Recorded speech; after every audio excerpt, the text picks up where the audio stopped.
Why should you even care about building your micro performance habits? That's the topic for this video, and I want to welcome you back here. And I just want to set the context of you as a working professional, or you, someone who wants to get things done at work, in your business, so on and so forth. But then in that context, why should you care about building your micro performance habits? So let's start off from a place where, let's say, you don't know what to do next. You have a lot of things in front of you, but you're in a state of confusion. You don't know exactly this is what you need to work on. You don't know if this is going to be useful in the long term, so on and so forth, right? So what do you do then? You work and build the first micro performance habit of seeking clarity. And clarity is not just about having a plan that you need to work on. Clarity is a lot about realigning with who you want to become. What are your values? What do you think are the strengths that you want to build? What kind of makes you feel more joyful and, helps you be a lot more creative, in a given day, in a given week.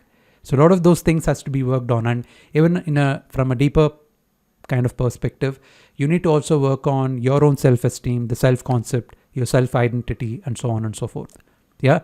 So let's say now you're moving from a state of confusion to a state of clarity. What next?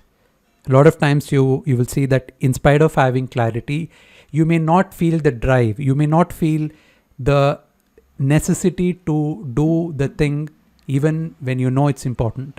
That's why you need to build the second micro performance habit of raising psychological necessity. Why do you want to do it?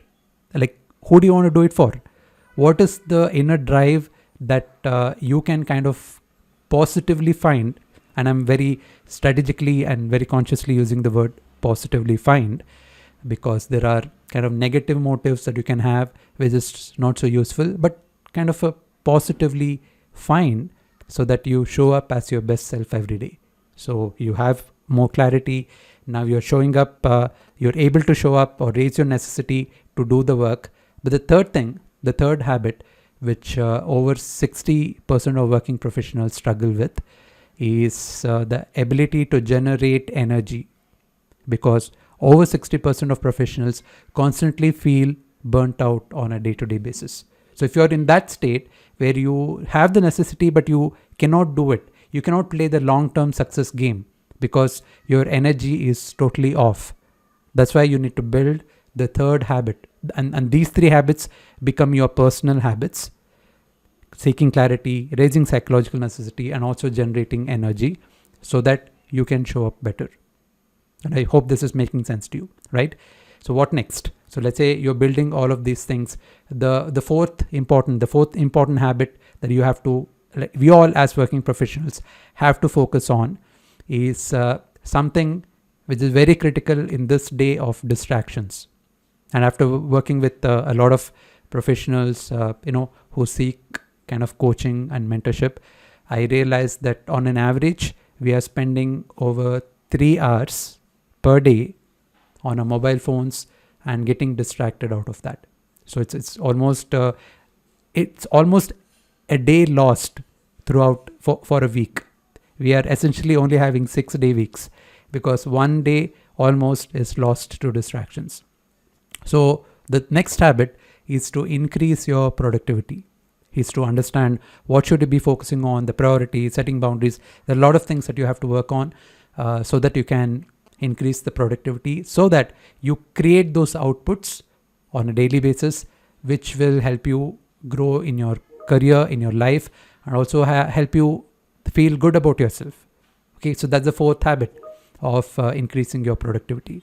And the fifth one from here is, if you want to grow in any area of your life as a professional, as a coach, or anything of that sort, you need to develop your influence, right? That's a very important game that you have to play.